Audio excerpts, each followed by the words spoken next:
Hello everyone, how are you guys? Good morning everyone. I hope सब अच्छे हैं। चलिए, तो आज मैं आपके लिए केमिस्ट्री का एक वन शॉट टॉपिक लाई हूं, that is one lecture topic, that is chemical equation and reactions on your finger tips.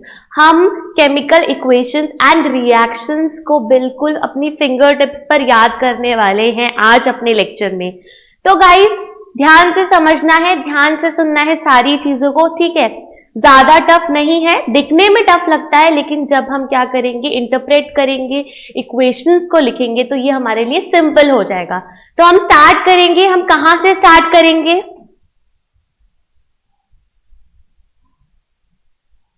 हम स्टार्ट करेंगे, ठीक है? तो हमने 3 पार्ट्स में डिवाइड किया है लेक्चर को, ठीक है? 3 पार्ट्स में डिवाइड किया है। फर्स्ट है what is a chemical reaction and a chemical equation. पहले हमें जानना है कि भाई केमिकल रिएक्शन क्या है और एक केमिकल इक्वेशन क्या है, मतलब कैसे हम एक केमिकल रिएक्शन को इक्वेशन में कन्वर्ट कर सकते हैं, क्या उसकी कैरेक्टरिस्टिक्स होती हैं। तो ये कुछ चीजें हमें समझनी है, ठीक है? ये कुछ चीजें हमें समझनी है। तो यहां पर केमिकल रिएक्शन, केमिकल इक्वेशन के बारे में हमें जानना है। फिर हम आएंगे कि is the chemical equation balanced और अनबैलेंस्ड। हमारी केमिकल इक्वेशन जो हमने केमिकल रिएक्शन से लिखी है वो बैलेंस है या अनबैलेंस्ड है। अगर अनबैलेंस्ड है तो उसको हमें क्या करना है, बैलेंस करना है। तो यहां हम क्या सीखेंगे, उसको बैलेंस करना सीखेंगे, किसी भी अनबैलेंस्ड केमिकल इक्वेशन को। और थर्ड वाले पार्ट में हम क्या करेंगे, अलग अलग तरीके की केमिकल रिएक्शंस हम कैसे लिख सकते हैं, क्या क्या टाइप्स की केमिकल रिएक्शंस होती हैं, उनको हम कैसे लिख सकते हैं, कैसे बैलेंस कर सकते हैं, प्लस रेडॉक्स रिएक्शंस जो कि बहुत इंपॉर्टेंट है केमिस्ट्री पॉइंट ऑफ व्यू से, वो समझेंगे।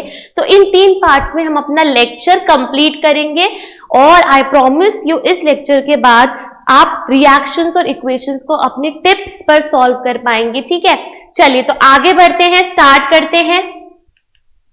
तो what is a chemical reaction and a chemical equation, ठीक है? सबसे पहले तो मैं बात करूं, केमिस्ट्री के अंदर हम क्या बात करते हैं भाई, किसी भी मैटर की, क्या हो, फिजिकल या केमिकल प्रॉपर्टीज में कुछ ऑल्ट्रेशन हो, कुछ चेंज हो, ठीक है? तो केमिस्ट्री में हम मैटर के बारे में बात करते हैं। तो मैटर में क्या क्या चेंजेस हो सकते हैं, फिजिकल चेंजेस और केमिकल चेंजेस, ठीक है? फिजिकल चेंजेस हम जानते हैं कि जब उसकी फिजिकल प्रॉपर्टीज जैसे स्टेट, उसका टेक्सचर हो गया, उसकी मैग्नेटिक या इलेक्ट्रिकल क्या हो गई, कंडीशंस हो गई, तो वो अगर ऑल्टर करती हैं तो फिजिकल चेंज होता है, ठीक है? कोई नया सब्सटेंस नहीं बनता। जबकि मैं किसकी बात करूं, केमिकल चेंज की बात करूं, तो वहां एक नया सब्सटेंस बनता है, केमिकल प्रॉपर्टीज जो है किसी भी सब्सटेंस की वो चेंज हो जाती हैं, तो that is a chemical change.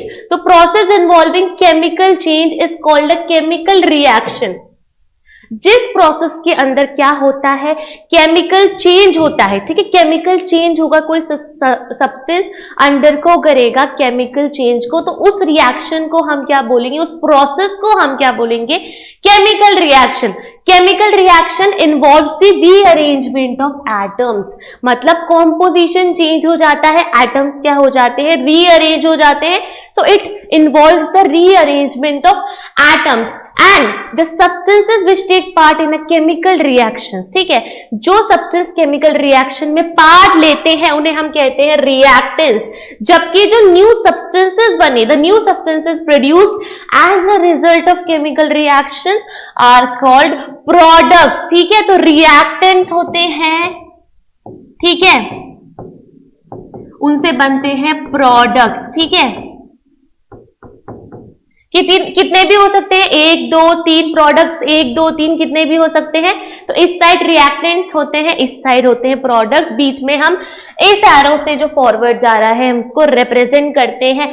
जैसे कि मैग्नीशियम रिबन को आप बर्न करोगे, किसमें, ऑक्सीजन के साथ, एयर में अगर मैग्नीशियम रिबन को बर्न करोगे, ठीक है, तो Mg, ठीक है, प्लस O2, ठीक है, Mg plus O2, 2Mg plus O2 क्या मिलेगा हमें, 2MgO। मतलब मैग्नीशियम ऑक्साइड का फॉर्मेशन होता है। जब मैग्नीशियम को हम ऑक्सीजन में क्या करते हैं, बर्न करते हैं, तो क्या होता है, मैग्नीशियम ऑक्साइड का फॉर्मेशन होता है।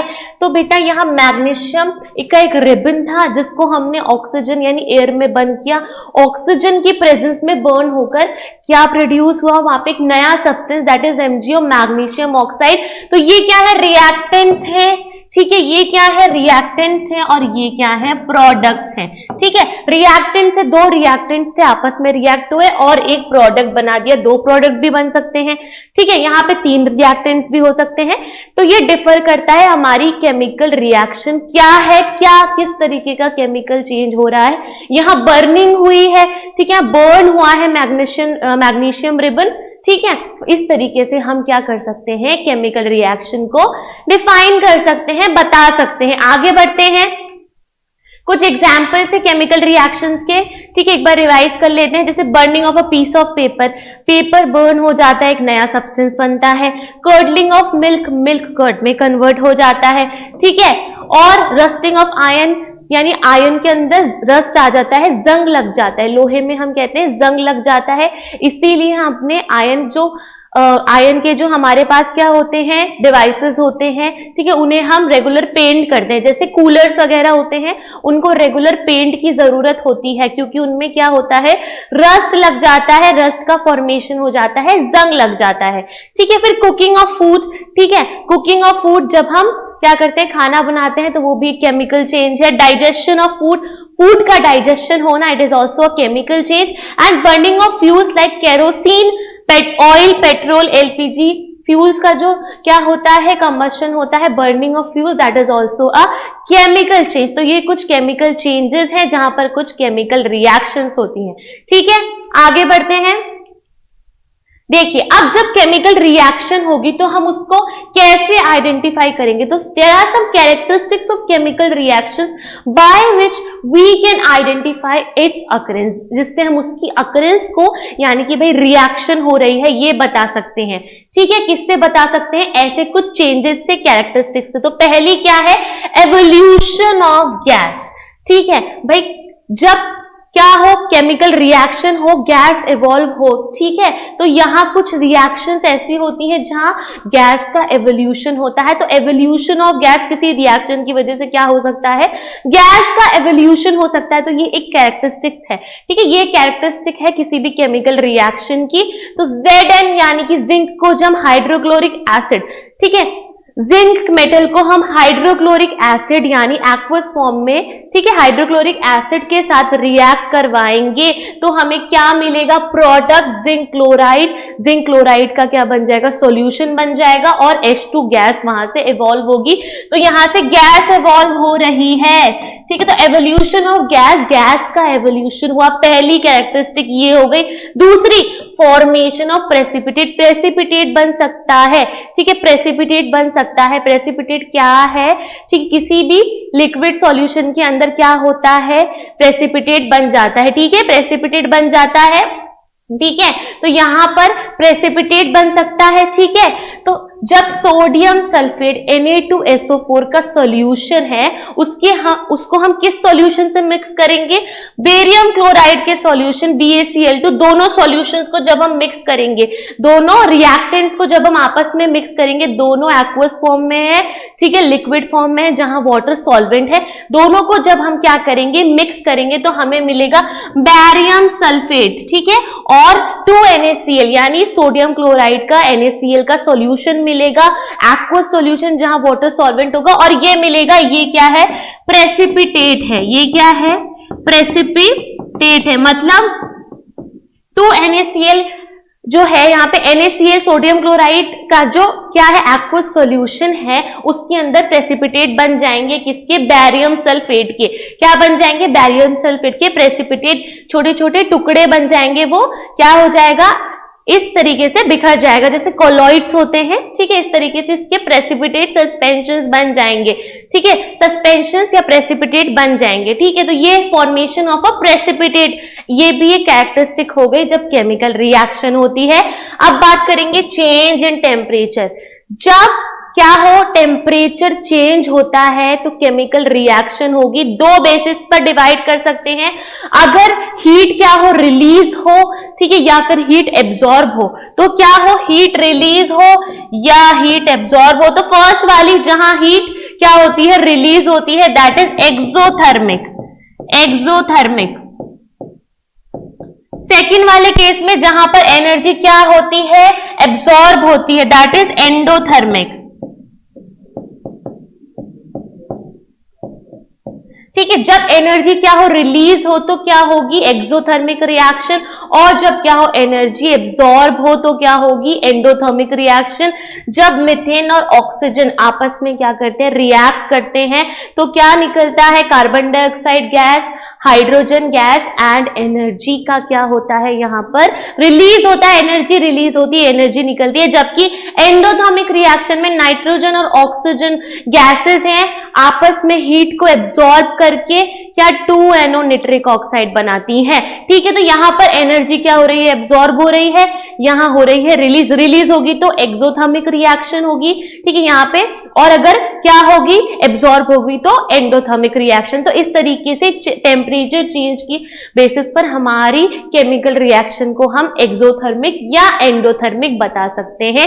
नेक्स्ट है चेंज इन कलर। कलर में कैसे चेंज होता है, देखो आयन जो है, ठीक है, आयन Fe जो है, जब वो ऑक्सीजन से क्या हो, रिएक्ट करे, ठीक है, क्या करे, रिएक्ट करे, किसकी प्रेजेंस में, मॉइस्चर फ्रॉम एयर, एयर में जो मॉइस्चर है उसकी प्रेजेंस में तो क्या बनता है, हाइड्रेटेड फेरिक ऑक्साइड बनता है, दैट इज रस्ट। ठीक है, तो यहाँ हाइड्रेटेड फेरिक ऑक्साइड बनता है, उसका कलर चेंज हो जाता है, रस्ट का कलर होता है वहां पर। ठीक है, तो आयरन जो है वो ग्रेइश कलर का था, रस्ट का कलर आ जाएगा वहां ब्राउनिश कलर आ जाएगा।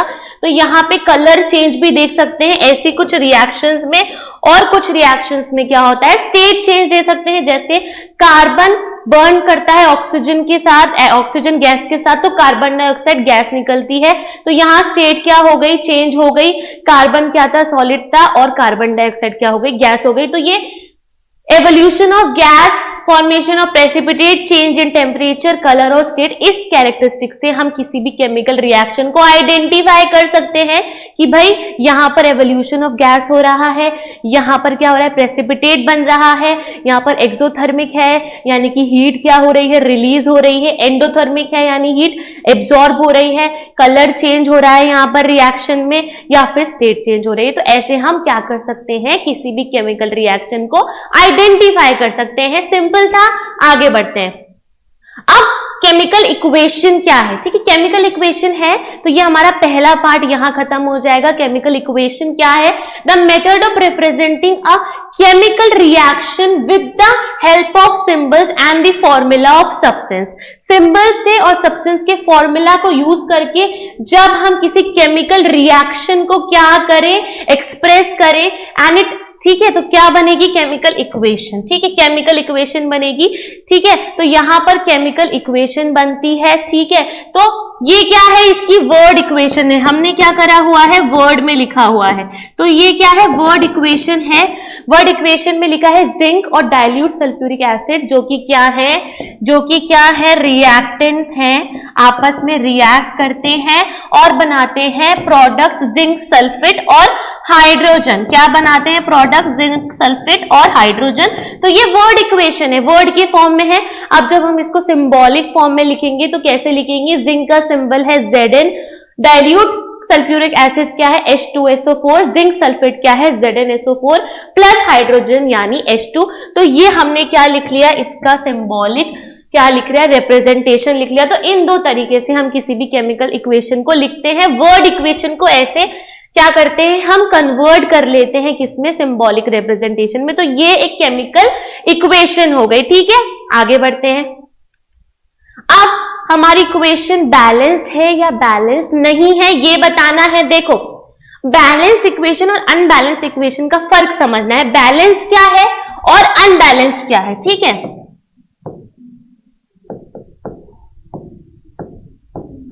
बैलेंस्ड क्या है, ठीक है, बैलेंस्ड क्या है और अनबैलेंस्ड क्या है।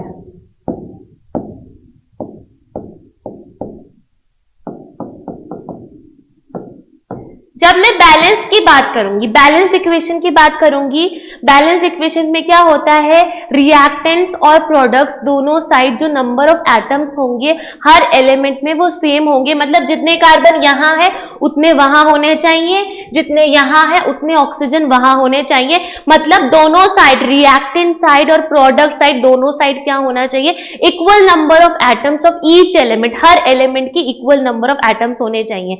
मतलब किसी रिएक्शन के होने में जब इक्वल नंबर ऑफ एटम्स दोनों साइड होंगे तब उसको हम बोलेंगे बैलेंस्ड। ठीक है, यहां देखो कार्बन कितना है 1, ऑक्सीजन कितना है 2, यहां देखो कार्बन कितना है 1, ऑक्सीजन कितना है 2, तो ये क्या है, बैलेंस्ड है, ये क्या है, बैलेंस्ड है। ठीक है, ये इक्वेशन है बैलेंस्ड।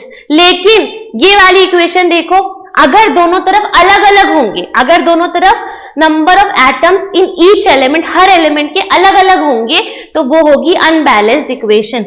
यहां देखो पोटेशियम क्या है 1, क्लोरीन का है 1, ऑक्सीजन का है 3।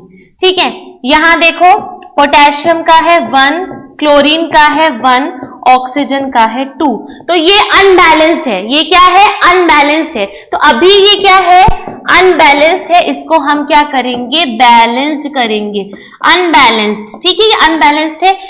पोटेशियम पोटेशियम तो सेम है, क्लोरीन क्लोरीन सेम है, लेकिन ऑक्सीजन अलग है। अब इसको बैलेंस कैसे किया जाए, ठीक है, इसको बैलेंस कैसे किया जाए, देखो पहले मेटल्स को करते हैं। तो मेटल्स देखो potassium chlorine, metals non metals को पहले करते हैं, तो पोटेशियम क्लोरीन तो दोनों तरफ बैलेंस है। पहले मेटल्स और नॉन मेटल्स को करते हैं, फिर कार्बन हाइड्रोजन ऑक्सीजन। ठीक है, और इलेक्ट्रोनेगेटिविटीज के बेसिस पर जो ज्यादा इलेक्ट्रोनेगेटिव होगा उसको हम पहले बैलेंस करेंगे, ये भी मैं अभी आपको बताऊंगी। ठीक है, यहां देखो ऑक्सीजन 2 है और यहां 3 है। अब इस ऑक्सीजन को हम कैसे बढ़ाएं, इस ऑक्सीजन को हम कैसे बढ़ाएं, ठीक है, इस ऑक्सीजन को हम कैसे बढ़ाएंगे। ठीक है, तो हम यहां करेंगे, मान लीजिए अगर मैं यहां इसको 3 कर दूं, इसको मैं क्या कर दूं, 3 कर दूं, तो ये कितना हो जाएगा, इसको 3 कर दूंगी तो ये कितना हो जाएगा, ऑक्सीजन 6 हो जाएगा। इसको 6 बनाने के लिए क्या करना पड़ेगा, इसको 6 बनाने के लिए इसको 2 करना पड़ेगा। ठीक है, अब ये 2 हो गया, नया यहाँ पे 2 आ गया, 2 आ गया। अब इनको भी 2 बनाने के लिए यहां 2 करना पड़ेगा। ठीक है, देखो तो यहां पे 2 क्या है, 2 क्या है, पोटेशियम, 2 ही क्लोरीन एटम्स हैं, ऑक्सीजन के कितने हैं 6, 3 2 जा 6। यहां देखो 2 ही पोटेशियम के हैं, 2 ही क्लोरीन के हैं और ऑक्सीजन के 6 है, तो ये क्या हो गई, बैलेंस्ड इक्वेशन। तो बैलेंस्ड इक्वेशन है 2KClO3, ठीक है, 2KCl प्लस 3O2। ठीक है, तो ये बन गई बैलेंस्ड इक्वेशन। ठीक है, देखो दोनों तरफ, यहां पर हमने पोटेशियम 2 है, यहां भी पोटेशियम 2 है, यहां क्लोरीन 2 है, यहां भी 2 है, देखो ऑक्सीजन 6 है यहां पे भी 3 2 जा 6 है, ये हो गई बैलेंस। तो अब हम इक्वेशंस बैलेंस करना देखेंगे। ठीक है, कैसे बैलेंस करते हैं, कैसे बैलेंस करते हैं बिल्कुल बताएंगे मैम। मीथेन और ऑक्सीजन, मीथेन है CH4, ठीक है, मीथेन है, ठीक है, प्लस ऑक्सीजन, ऑक्सीजन है O2, carbon dioxide CO2, water है H2O। ठीक है, वाटर है H2O। अब देखो यहां पर मैंने बताया था कैसे करते हैं, पहले नॉन मेटल्स, सबसे बड़ी इक्वेशन लेंगे, सबसे बड़ी इक्वेशन को पहले सॉल्व, जो सबसे बड़ा क्या होगा, सबसे बड़ा जो फॉर्मूला होगा उसको पहले लेंगे, उसमें भी क्या लेंगे, पहले मेटल्स फिर नॉन मेटल्स लेंगे। ठीक है, और वो इलेक्ट्रोनेगेटिविटीज के बेसिस पर लेंगे। अगर क्लोरीन हाइड्रोजन और ऑक्सीजन है तो पहले कार्बन हाइड्रोजन और ऑक्सीजन है तो पहले कार्बन फिर हाइड्रोजन फिर ऑक्सीजन, तो यहां कार्बन हाइड्रोजन और ऑक्सीजन। ठीक है, कार्बन हाइड्रोजन और ऑक्सीजन। ठीक है, इसको करना है हमें बैलेंस्ड। अब देखो यहां पर कार्बन कितना है, यहां पर कार्बन 1 है, हाइड्रोजन 4 है, ऑक्सीजन 2 है। ठीक है, यहां कार्बन 1 है, ऑक्सीजन कितना है 2 + 1 3 और हाइड्रोजन 2 है। ठीक है, अब इसको करना है बैलेंस, इसको करना है बैलेंस, इसको बैलेंस करेंगे। कैसे बैलेंस करेंगे देखना, देखो सबसे पहले कार्बन देखते हैं, दोनों तरफ बैलेंस्ड है। हाइड्रोजन बैलेंस नहीं है, इधर 4 है उधर 3 है। ठीक है, इधर 4 है उधर 3 है, तो हम क्या कर सकते हैं, उस वाले को अगर हम 2 से मल्टीप्लाई करें, ठीक है, तो ये कितना हो जाएगा, 4 हो जाएगा, ठीक है, ये वाला कितना हो जाएगा, 4 हो जाएगा, ठीक है। यहां कितना था, 2 था, सॉरी यहां 2 था पहले,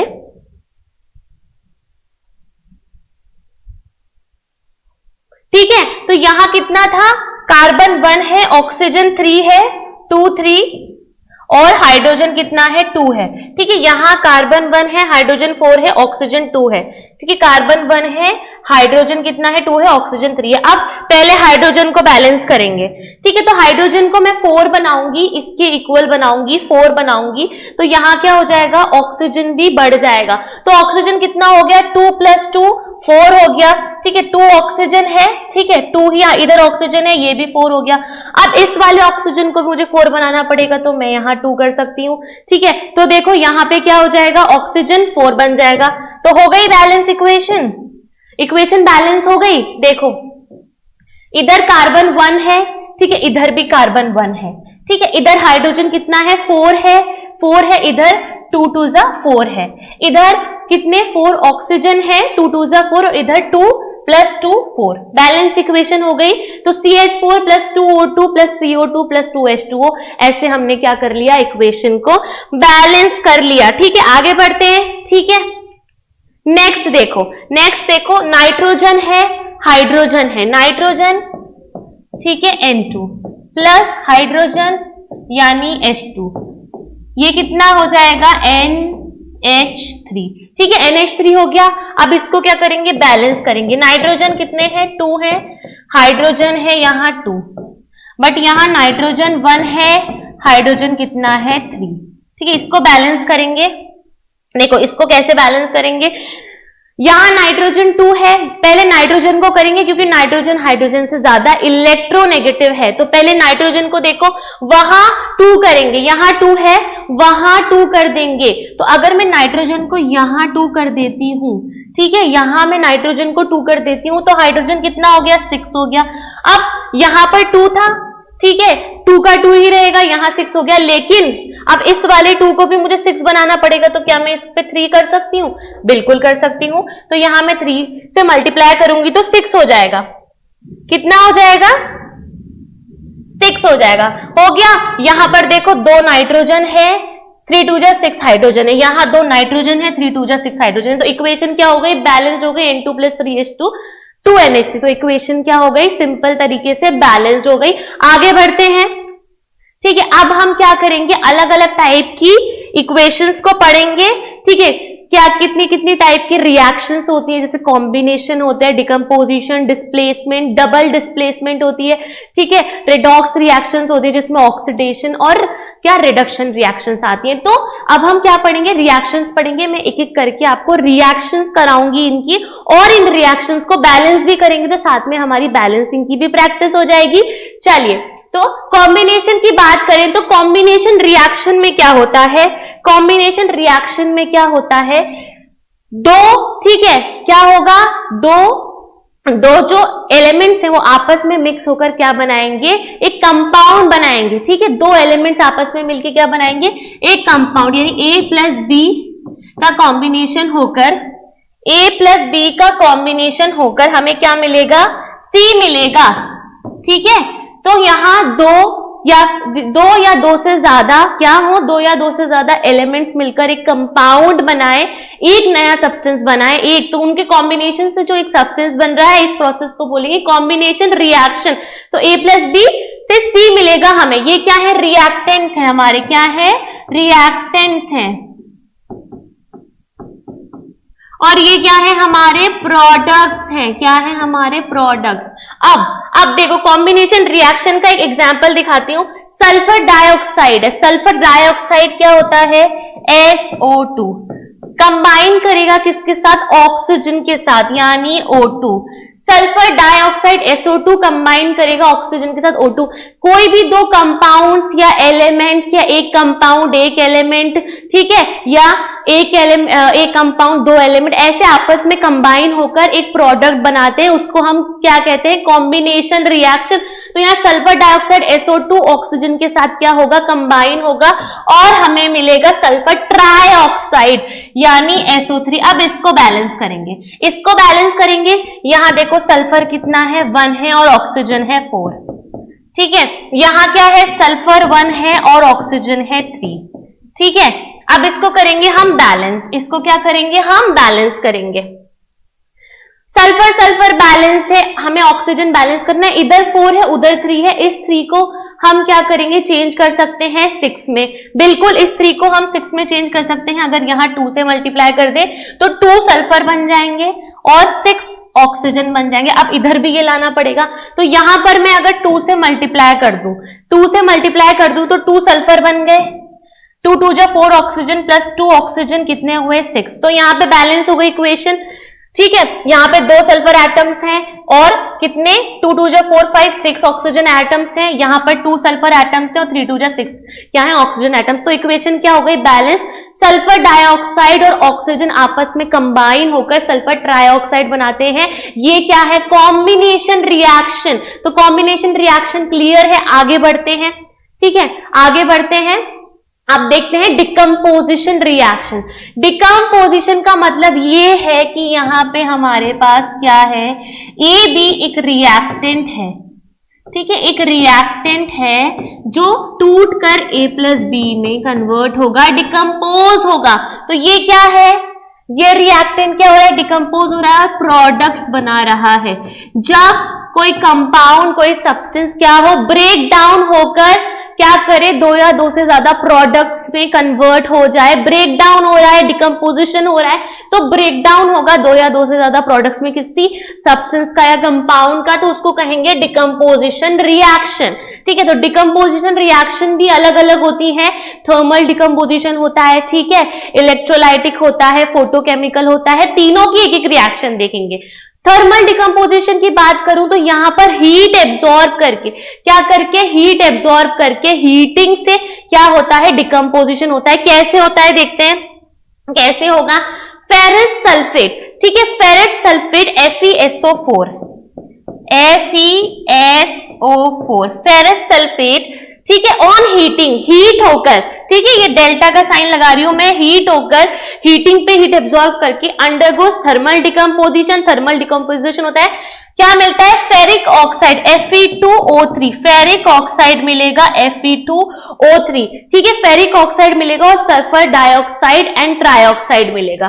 सल्फर डाइऑक्साइड यानी SO2 और सल्फर ट्राइऑक्साइड यानी SO3, ठीक है। तो Fe2O3 SO2 SO3 मतलब FeSO4 फेरस सल्फेट क्या करके हीटिंग से डिकम्पोज हो जाएगा थर्मल डिकम्पोजिशन में। Fe2O3 ferric oxide, SO2 sulphur dioxide और SO3 यानी सल्फर ट्राइऑक्साइड बनाएगा। अब इसको बैलेंस करना है, यहाँ पे FeS, ठीक है, और O देखो कितने हैं? Fe1 है, सल्फर भी 1 है, ऑक्सीजन क्या है? 4। यहां देखो Fe कितना है? 2 है, ठीक है, और उसके बाद सल्फर कितना है? सल्फर कितना है? 1 2, सल्फर भी 2 है, मगर ऑक्सीजन कितना है? 3 4 5 6 7 8, ऑक्सीजन कितना है? 8 है। अब यहां करना है हमें बैलेंसिंग, यहां हमें करना है बैलेंसिंग। ये बैलेंस कैसे करेंगे भाई? इसको देखो, ठीक है, आराम से 2 2 8 है तो यहाँ पे 2 मल्टीप्लाई कर सकते हो, यहाँ पे 2 मल्टीप्लाई करोगे तो 2, ठीक है, 2 ही सल्फर और 8 क्या मिल गए? हो गई बैलेंस। बस इसको यही 2 मल्टीप्लाई करना था। 2 किसके? फेरस यानी आयन के हो गए, ठीक है, फिर 2 सल्फर के एटम्स हो गए और 8 4 2 8 ऑक्सीजन के हो गए। यहाँ 2 थे ही सही इसके, ठीक है, फेरस के, ऑक्सीजन सल्फर के 2 थे और ऑक्सीजन के कितने हो गए? 8 हो गए। तो बैलेंस हो गई सेम, यहाँ 2 लगाना था, इक्वेशन हो गई बैलेंस्ड, ठीक है। आगे बढ़ते हैं, नेक्स्ट देखते हैं। डिकम्पोजिशन रिएक्शन में अब इलेक्ट्रोलाइटिक एक डिकम्पोजिशन यानी इलेक्ट्रिसिटी इलेक्ट्रिक करंट जब हम पास कराएंगे तो वहां क्या होगा, किसी सॉल्यूशन से इलेक्ट्रिक करंट पास कराएंगे तो वो कॉन्स्टिट्यूट एलिमेंट्स में या कंपाउंड्स में क्या हो जाएगा, ब्रेक हो जाएगा यानी डिकम्पोज हो जाएगा। तो यहाँ इलेक्ट्रोलाइटिक डिकम्पोजिशन में क्या होता है, ठीक है। एग्जाम्पल लेते हैं, जब हम पास करेंगे इलेक्ट्रिक करंट को किससे, एसिडिफाइड वाटर से पास करेंगे तो ये क्या मिलेगी हमें, H2 और O2 गैस, ठीक है। तो यहां पर क्या है, वाटर, ठीक है। ऑन पासिंग इलेक्ट्रिक करंट क्या कर रहे हैं हम, इलेक्ट्रोलाइसिस, ठीक है। पासिंग इलेक्ट्रिक करंट पास कर रहे हैं, इलेक्ट्रिक करंट को पास कर रहे हैं, H2O से इलेक्ट्रिक करंट को पास करेंगे तो क्या मिलेगा हमें, H2 और O2 गैस मिलेगी, ठीक है। H2 और O2 गैस मिलेगी, इसको बैलेंस करना है। यहां पे कैसा वाटर है, एसिडिफाइड वाटर है, ठीक है। तो HCl प्रेजेंट होगा वाटर के अंदर, एसिडिफाइड है तो HCl होगा, तो यहां क्या होगा, बैलेंस करना है, बैलेंस करेंगे। आप देखो हाइड्रोजन कितने हैं, 2 है, ठीक है। ऑक्सीजन कितने हैं, 1 है। यहां हाइड्रोजन कितने हैं, 2 हैं, ऑक्सीजन भी 2 है। अब बैलेंस करना है, इस वाले ऑक्सीजन को 2 बना सकते हैं, बिल्कुल बना सकते हैं, इसको 2 बनाएंगे, इसको 2 बनाएंगे तो ये 4 बन जाएगा, ठीक है। ये 4 बन गया, अब ये 2 है, ठीक है। अब ये तो 2 है, अब इसको क्या है, 4 बनाना है, यहां 2 लगा दो, ये 4 बन गया 2 हाइड्रोजन और 2 ऑक्सीजन, 4 हाइड्रोजन और 2 ऑक्सीजन, बैलेंस हो गई इक्वेशन, बिल्कुल सिंपल था, ठीक है। ये बैलेंसिंग हो गई। आगे बढ़ते हैं, ठीक है, आगे बढ़ेंगे। नेक्स्ट है फोटोकेमिकल डिकम्पोजिशन, सिल्वर क्लोराइड।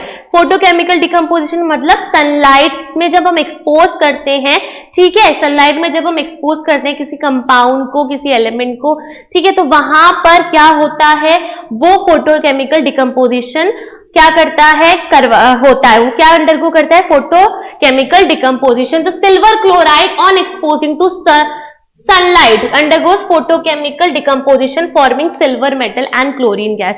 जब सिल्वर क्लोराइड यानी AgCl सनलाइट की प्रेजेंस में फोटोकेमिकल क्या हो, डिकम्पोजिशन करे तो क्या मिलता है हमें, सिल्वर मेटल Ag और मिलती है क्लोरीन गैस Cl2। देखो अब इसको भी बैलेंस करेंगे, यहां पर क्या है, हमेशा इक्वेशन लिखना है तो बैलेंस करना है उसको, ठीक है। इस तरीके से आप कोई भी रिएक्शन को इक्वेशन में कन्वर्ट कर सकते हो, ध्यान रखना, ठीक है। तो Ag कितना है, 1 है, क्लोरीन कितना है, 1 है, ठीक है। यहां पर Ag यानी कि सिल्वर कितना है, 1 है, क्लोरीन कितना है, 2 है। अब इसको 2 बनाना पड़ेगा हमें, क्लोरीन को, इस क्लोरीन को 2 बनाना पड़ेगा। तो इस क्लोरीन को 2 कैसे बनाएंगे, यहां 2 मल्टीप्लाई करेंगे। तो जब मैं इस क्लोरीन को 2 बनाऊंगी तो मेरा सिल्वर भी 2 एटम्स बन जाएंगे। तो यहां भी मुझे इसको 2 करना पड़ेगा, तो क्लोरीन यहां 2 है, मैं यहां 2 से मल्टीप्लाई करूं तो ये भी 2, तो 2 सिल्वर और 2 ही क्लोरीन हुए, यहां पर 2 सिल्वर और 2 ही क्लोरीन हुए, बैलेंस हो गई इक्वेशन, सिंपल है बिल्कुल, ये भी बैलेंस इक्वेशन मिल गई हमें। आगे बढ़ेंगे हम, नेक्स्ट देखेंगे डिस्प्लेसमेंट रिएक्शन। डिस्प्लेसमेंट रिएक्शन की बात करेंगे तो क्या होता है, डिस्प्लेसमेंट रिएक्शन में क्या होता है, जब 2 कंपाउंड्स आपस में क्या करते हैं, मिलते हैं, या एक कंपाउंड या एक एलिमेंट मिलते हैं, तो रिएक्टेंट्स के अंदर क्या होता है, कंपाउंड के अंदर से कोई एलिमेंट किसी दूसरे एलिमेंट को क्या कर दे, डिस्प्लेस कर दे, या फिर क्या कर दे, डिस्प्लेस कर दे, तो उसको हम कहते हैं डिस्प्लेसमेंट रिएक्शन, ठीक है। जैसे कि अगर AB है हमारे पास कंपाउंड जो C के साथ रिएक्ट कर रहा है, ये हमारे रिएक्टेंट्स हैं, ये हमारे क्या हैं, रिएक्टेंट्स हैं।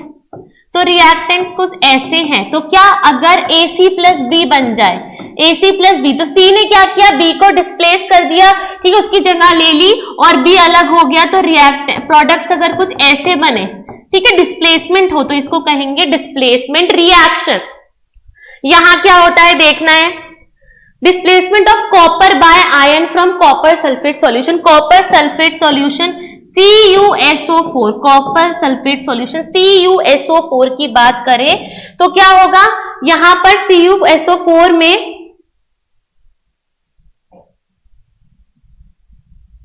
ठीक है, displacement of copper by iron from copper sulphate solution. Copper sulphate solution को CuSO4 को जब हम Fe यानी आयन से, ठीक है, आयन से क्या कराएंगे, रिएक्ट करवाएंगे, तो हमें क्या मिलेगा, हमें FeSO4 प्लस क्या मिलेगा, Cu। तो FeSO4 प्लस क्या मिलेगा, Cu मिलेगा। ठीक है, तो FeSO4 प्लस Cu मिलेगा। तो देखो क्या बैलेंस है, क्या इक्वेशन बैलेंस है। देखो Cu 1 है, सल्फर कितना है, 1 है, ऑक्सीजन कितना है, 4 है। कॉपर Cu 1 है, सल्फर 1 है, ऑक्सीजन 4 है, और Fe जो है वो भी 1 है। यहां देखो Cu कॉपर 1 है बिल्कुल, सल्फर 1 है बिल्कुल, ऑक्सीजन 4 है बिल्कुल, और Fe भी कितना है, 1 है। तो ये क्या है, बैलेंस्ड है, ये ऑलरेडी बैलेंस्ड है। तो CuSO4 प्लस Fe होगा। जब कॉपर सल्फेट सॉल्यूशन में हम आयन डालेंगे तो क्या करेगा, आयन कॉपर को डिस्प्लेस कर देगा और फेरस सल्फेट बनाएगा, और क्या हो जाएगा, कॉपर अलग हो जाएगा। तो ये क्या है, डिस्प्लेसमेंट रिएक्शन। ये हो गई डिस्प्लेसमेंट रिएक्शन। नेक्स्ट देखते हैं double displacement reaction. Double displacement, जब दो कंपाउंड्स को मिलाओगे, आपस में दोनों क्या करेंगे, इंटरचेंज कर लेंगे अपने एलिमेंट्स को। कैसे करेंगे इंटरचेंज, जैसे हमने AB लिया और CD लिया, तो ये क्या है, ABCD दो कंपाउंड्स थे, ये हमारे रिएक्टेंट्स हैं। ठीक है, ठीक है, तो जब इनको क्या करेंगे, हम आपस में रिएक्ट करवाएंगे तो AC और BD बन जाए। अगर AC प्लस BD बन जाए, आपस में क्या हो जाए, ये इंटरचेंज कर लें, तो ये डबल डिस्प्लेसमेंट। ठीक है, दोनों में आपस में क्या हो रहा है, डिस्प्लेसमेंट हो रहा है। भाई A मिल गया C से और B मिल गया D से, that is called double displacement reaction. तो इसका एग्जाम्पल भी देख लेते हैं, बिल्कुल देखना है इसका एग्जाम्पल हमको। When silver nitrate solution is added to sodium chloride solution. Silver nitrate का सॉल्यूशन लेंगे, सिल्वर नाइट्रेट AgNO3, ठीक है,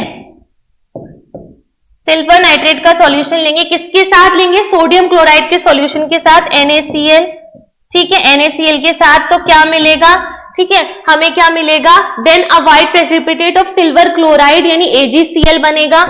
ठीक है, सिल्वर क्लोराइड AgCl बनेगा, is formed along with sodium nitrate. Sodium nitrate NaNO3, ठीक है, सोडियम नाइट्रेट बनेगा NaNO3, ठीक है, NaNO3 बनेगा। देखो यहां सिल्वर Ag1 है, AgNO3 जब हम सिल्वर नाइट्रेट को किससे कराएंगे, ठीक है, किससे कराएंगे रिएक्ट, हम सोडियम क्लोराइड NaCl से, तो AgCl प्लस NaNO3 बनेगा, silver chloride plus sodium nitrate बनेगा। ठीक है, सिल्वर क्लोराइड यहाँ पे क्या है, प्रेसिपिटेट है। ठीक है, क्या बना है, यहाँ पे प्रेसिपिटेट बना है, दैट इज सिल्वर क्लोराइड। ठीक है, देखो बैलेंस्ड है, यहाँ सिल्वर Ag1 है, उधर भी Ag1 है, N यहाँ पर कितना है, 1 है, वहां भी N1 है, ऑक्सीजन यहाँ 3 है, वहां भी 3 है। ठीक है, यहाँ पे Na सोडियम 1 है, वहां सोडियम 1 है, क्लोरीन 1 है, क्लोरीन 1 है। ठीक है, बिल्कुल यहाँ पे बैलेंस हो गए एटम्स। ठीक है, तो ये क्या है, ये भी एक बैलेंस्ड इक्वेशन है। ये क्या है, एक बैलेंस्ड केमिकल इक्वेशन है। ये डबल डिस्प्लेसमेंट रिएक्शन हो गया। ठीक है, डबल डिस्प्लेसमेंट रिएक्शन हो गया। आगे बढ़ते हैं, नेक्स्ट है redox reaction, oxidation reduction reaction. ठीक है, रिडॉक्स रिएक्शन क्या है, ऑक्सीडेशन रिडक्शन, या तो ऑक्सीडेशन हो या रिडक्शन, और कभी कभी साथ में दोनों होते हैं। ठीक है, तो ऑक्सीडेशन कब होता है, ऑक्सीडेशन होगा जब क्या हो, हाइड्रो ऑक्सीजन का गेन हो, गेन ऑफ ऑक्सीजन। ठीक है, gain of oxygen, oxygen atom gain करे। ठीक है, रिएक्शन में कोई कंपाउंड ऑक्सीजन एटम गेन करे, या फिर लॉस ऑफ हाइड्रोजन, या फिर हाइड्रोजन एटम का लॉस हो, तो उसको हम कहते हैं ऑक्सीडेशन रिएक्शन। तो पहली वाली गेन है, दूसरी वाली लॉस पे। पहली वाली में देखो 2Cu कॉपर जो है जब ऑक्सीजन के साथ क्या करेगा, रिएक्ट करेगा एयर के अंदर, तो क्या बनेगा, 2CuO copper oxide, black colour की कॉपर ऑक्साइड बन जाएगी। रेडिश ब्राउन कॉपर था जो ऑक्सीजन से रिएक्ट करेगा सॉलिड, तो यहाँ पे कॉपर ऑक्साइड ब्लैक कलर की बन जाएगी। ठीक है, तो यहाँ पे क्या हो रहा है, ऑक्सीजन ऐड हो रहा है, O2 क्या हो रहा है, ऐड हो रहा है, O2 यहाँ ऐड हो रहा है। तो यहाँ गेन ऑफ ऑक्सीजन एटम, यहाँ ऑक्सीजन एटम का गेन हो रहा है, तो ये क्या है, ऑक्सीडेशन। ठीक है, ये है ऑक्सीडेशन।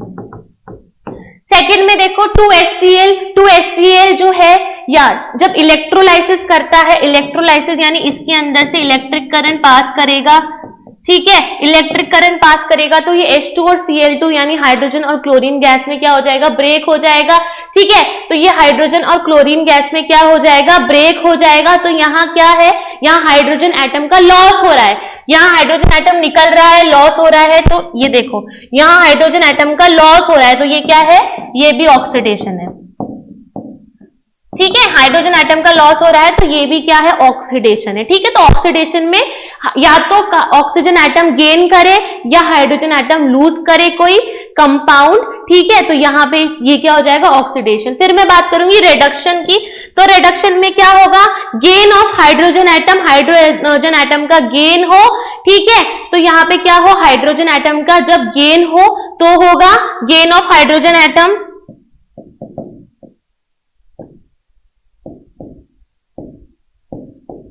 ठीक है, गेन ऑफ हाइड्रोजन एटम या फिर लॉस ऑफ ऑक्सीजन एटम, ठीक है, या फिर लॉस ऑफ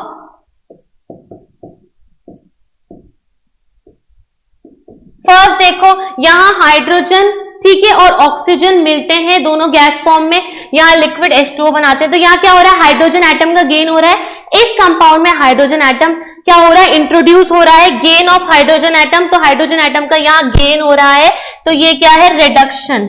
हाइड्रोजन एटम का गेन होना चाहिए, दैट इज रिडक्शन, ठीक है। यहां देखोगे 2H2O ये ब्रेक होगा अगर 2H2 और O2 में किससे, इलेक्ट्रोलाइसिस से अगर ये ब्रेक होगा तो यहाँ क्या होगा, यहां पर क्या हो रहा है, ऑक्सीजन का लॉस हो रहा है, तो लॉस ऑफ ऑक्सीजन एटम होगा। यहां पे क्या होगा, लॉस हो रहा है ऑक्सीजन एटम का, तो ये भी क्या है, रिडक्शन, ठीक है। हाइड्रोजन एटम गेन करे या ऑक्सीजन एटम लॉस करे, रिडक्शन। तो याद रखना ऑक्सीडेशन का मतलब ऑक्सीजन एटम गेन करे कोई कंपाउंड, ठीक है, तो ऑक्सीडेशन होगा, और हाइड्रोजन एटम लूज करेगा तो ऑक्सीडेशन होगा। रिडक्शन में जस्ट ऑपोजिट है, हाइड्रोजन एटम गेन करेगा तो रिडक्शन होगा, और ऑक्सीजन एटम लूज करेगा तो रिडक्शन। जस्ट उल्टा कर देना, loss of oxygen gain of hydrogen, first का एकदम उल्टा है, loss of oxygen gain of hydrogen is reduction, gain of oxygen loss of hydrogen is oxidation. याद रहेगा टिप्स पे, ऑक्सीजन क्या, ऑक्सीडेशन क्या है, gain of oxygen loss of hydrogen, और जस्ट उल्टा रिडक्शन क्या है, loss of hydrogen, loss of oxygen and gain of hydrogen, just उल्टा। सिंपल है, याद रहेगा, एकदम याद रहेगा, very good. Next redox reaction देख लेते हैं कुछ, ठीक है। तो यहाँ रेडॉक्स रिएक्शन है, ऑक्सीडेशन रिडक्शन दोनों साथ में होगा रेडॉक्स रिएक्शन में। तो when copper oxide is heated, ठीक है, कॉपर ऑक्साइड को हम हीट करेंगे, CuO, कॉपर ऑक्साइड को हम जब हीट करेंगे किसके साथ, हाइड्रोजन के साथ, then copper metal and water are form. Copper oxide यानी CuO is heated with hydrogen, जब हाइड्रोजन के साथ हीट होगी तो क्या बनेगा, कॉपर मेटल, क्या बनेगा, कॉपर मेटल। देखो कॉपर ऑक्साइड है CuO, क्या बन रहा है यहाँ पे, हाइड्रोजन, हाइड्रोजन के साथ क्या हो रही है, हीट हो रही है, क्या बना रही है, कॉपर मेटल बना रही है Cu, ठीक है, और क्या बना रही है, वाटर H2O, ठीक है, वाटर बना रही है H2O। अब देखो यहां पे क्या होगा, वो बैलेंस है, देख लो Cu O11 है, H2 है, बैलेंस है, ठीक है, 2 है H2, बैलेंस है। अब देखना है कि ऑक्सीडेशन और रिडक्शन कैसे होंगे। इसमें देखो यहां CuO क्या करेगा, CuO क्या करेगा, ऑक्सीजन लूज कर रहा है, ऑक्सीजन, लॉस ऑफ ऑक्सीजन क्या है, रिडक्शन। तो यहां हो रहा है रिडक्शन, लॉस ऑफ ऑक्सीजन हो रहा है, यहाँ पे लॉस ऑफ ऑक्सीजन एटम, ठीक है। तो ये रिडक्शन हो रहा है, यहाँ पे CuO का रिडक्शन हो रहा है, C में लॉस ऑफ ऑक्सीजन। यहाँ H2 क्या हो रहा है, H2 में H2 गेन कर रहा है एक ऑक्सीजन, तो H2 का क्या हो रहा है, यहाँ ऑक्सीडेशन, गेन ऑफ ऑक्सीजन, ठीक है। तो ये हो रहा है इसका गेन, गेन ऑफ ऑक्सीजन। तो loss of oxygen atom is reduction and gain of oxygen atom is oxidation. तो जब ऑक्सीजन एटम गेन करेगा, यहाँ H2 H2O में कन्वर्ट होगा तो इसका ऑक्सीडेशन होगा, और जब COO लूज करेगा ऑक्सीजन एटम तो यहाँ रिडक्शन होगा, loss of oxygen atom. Simple था, ठीक है। ऐसे एक साथ रिडक्शन ऑक्सीडेशन होता है, इन रिएक्शंस को हम कहते हैं ऑक्सीडेशन रिडक्शन रिएक्शंस को हम कहते हैं रेडॉक्स रिएक्शन। याद रखना ये क्या है, रेडॉक्स रिएक्शंस है, ठीक है। ये क्या है, रेडॉक्स रिएक्शंस है, ठीक है। ये रेडॉक्स रिएक्शन है। आगे बढ़ते हैं, आगे देखेंगे, ठीक है। नेक्स्ट रिएक्शन देखेंगे, रेडॉक्स रिएक्शन ऑक्सीडेशन रिएक्शन ही है। व्हेन हाइड्रोजन सल्फाइड, ठीक है, हाइड्रोजन सल्फाइड यानी H2S, when hydrogen sulphide H2S किससे रिएक्ट करे, क्लोरीन गैस से, Cl2 से, ठीक है, Cl2 से रिएक्ट करे, then sulphur and hydrogen chlorine, sulphur and hydrogen chloride यानी HCl बनेगा। इसको बैलेंस कर लेंगे, सल्फर सल्फर सेम है, यहाँ 2 है, यहाँ 2 है, तो ये 2HCl हो जाएगा। 2 हाइड्रोजन हो गया, 2 क्लोरीन हो गया, 1 सल्फर हो गया, ठीक है। तो ये क्या है, ठीक है, क्या है यहाँ पे, हाइड्रोजन सल्फाइड क्लोरीन गैस के साथ रिएक्ट करता है, क्या बनाता है, सल्फर बनाता है और हाइड्रोजन क्लोराइड बनाता है। अब यहाँ क्या होगा, अब इस रेडॉक्स रिएक्शन में क्या होगा, ये भी क्या है, एक तरीके की रेडॉक्स रिएक्शन। कैसे है रेडॉक्स रिएक्शन, ये देख लो। यहां पे क्या हो रहा है, हाइड्रोजन का लॉस, यहां क्या हो रहा है, हाइड्रोजन, सल्फर हाइड्रोजन को लूज कर रहा है तो हाइड्रोजन का लॉस हो रहा है, तो यहां हो रहा है ऑक्सीडेशन, लॉस ऑफ हाइड्रोजन, ठीक है, लॉस ऑफ हाइड्रोजन एटम। तो लॉस ऑफ हाइड्रोजन एटम का मतलब ऑक्सीडेशन हो रहा है यहाँ पे H2S का, सल्फर किसका, हाइड्रोजन सल्फाइड का, सल्फर के अंदर क्या हो रहा है, ऑक्सीडेशन हो रहा है। दूसरा, क्लोरीन गैस क्या कर रही है, क्लोरीन गैस गेन कर रही है हाइड्रोजन, तो यहाँ गेन कर रही है क्लोरीन गैस हाइड्रोजन, तो इसका हो रहा है रिडक्शन। तो यहाँ क्या हो रहा है, इसका रिडक्शन, क्या हो रहा है, reduction, that is gain of hydrogen atom. क्या हो रहा है, गेन ऑफ हाइड्रोजन एटम। तो यानी कि यहाँ पे हो रहा है रिडक्शन। तो देखो यहाँ H2S हाइड्रोजन सल्फाइड ऑक्सीडेशन कर रहा है, loss of hydrogen atom, hydrogen atom को लूज करके ऑक्सीडेशन से S में कन्वर्ट हो रहा है, ठीक है। और Cl2 जो क्लोरीन गैस है ये रिडक्शन अंडरगो करके HCl में कन्वर्ट हो रही है। तो यहाँ रिडक्शन यानी गेन ऑफ हाइड्रोजन एटम का गेन हो रहा है। तो कुछ ऐसे होता है ऑक्सीडेशन और रिडक्शन। ये जो रिएक्शन है इनके अलावा अब कोई रिएक्शंस नहीं होती। मतलब क्या क्या होती हैं, डिस्प्लेसमेंट रिएक्शन है, ठीक है, कॉम्बिनेशन है, डिकम्पोजिशन है, डिस्प्लेसमेंट है, डबल डिस्प्लेसमेंट है, ऑक्सीडेशन रिएक्शन है और रिडक्शन रिएक्शन है, और दोनों साथ में होंगे तो रेडॉक्स रिएक्शन कहा जाता है। तो ऐसी कुछ इक्वेशंस है। तो ये हमने क्या पढ़ लिया, इक्वेशंस को एकदम फिंगर टिप से पढ़ लिया। केमिकल इक्वेशन क्या है, रिएक्शन क्या है, क्या क्या कैरेक्टरिस्टिक्स हैं जिससे हम उन्हें आइडेंटिफाई कर सकते हैं, ठीक है। एक बैलेंस और अनबैलेंस इक्वेशन क्या होती है और अनबैलेंस को बैलेंस में कैसे बदलते हैं। अलग अलग तरीके की इक्वेशंस क्या है इक्वेशंस अलग अलग, ठीक है। कॉम्बिनेशन है, ठीक है, डिकम्पोजिशन है, डिस्प्लेसमेंट है, डबल डिस्प्लेसमेंट है, और क्या है, ऑक्सीडेशन रिडक्शन रिएक्शंस हैं जिन्हें हम रेडॉक्स रिएक्शन कहते हैं। तो ये सारी रिएक्शंस हैं। जहां भी रिएक्शंस मिले आपको बहुत सारी रिएक्शंस को प्रैक्टिस करना है, ठीक है। प्रैक्टिस करिए, बैलेंस करना सीखिए, ठीक है। रिएक्शंस बैलेंस करना आना चाहिए और रिएक्शन लिखना आना चाहिए, ठीक है। रिएक्शन को इक्वेशन फॉर्म में लिखना आना चाहिए। आई होप ये सब आपको क्लियर है एकदम, ठीक है। बढ़िया सा रिवीजन कर लेना है इसका। नेक्स्ट क्लास में हम मिलेंगे एक नए टॉपिक के साथ। तब तक के लिए goodbye and take care.